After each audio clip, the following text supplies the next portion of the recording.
ന്യൂനപക്ഷ സ്കോളർഷിപ്പുകൾ നേർപകുതിയാക്കി വെട്ടി. കുട്ടികളുടെ പഠനം പോലും മുടങ്ങുന്ന നടപടിയാണ് സർക്കാർ കൈക്കൊണ്ടത്. ന്യൂനപക്ഷങ്ങളോട് ഇടത് സർക്കാരിന്റെ വാഗ്ദാനങ്ങൾ വെറും പൊള്ളയായ വാചകമടിയായി മാറിക്കഴിഞ്ഞു. സാമ്പത്തിക ഞെരുക്കത്തിന്റെ പേരിലാണ് ധനവകുപ്പ് ന്യൂനപക്ഷ വിദ്യാർത്ഥികൾക്കുള്ള അർഹമായ ആനുകൂല്യങ്ങൾ വെട്ടിക്കുറച്ചത്.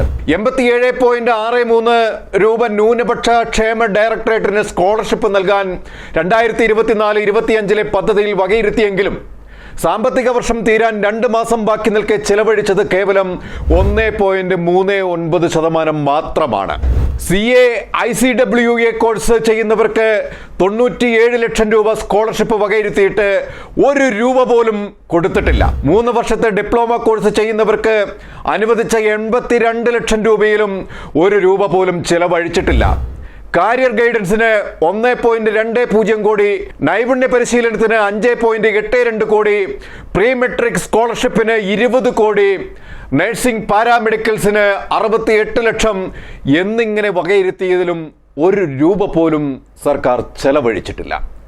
അങ്ങനെ ഇരിക്കുമ്പോഴാണ് ബഡ്ജറ്റിൽ ഈ പകുതി വെട്ടലും ഇപ്പോൾ നടന്നിരിക്കുന്നത്.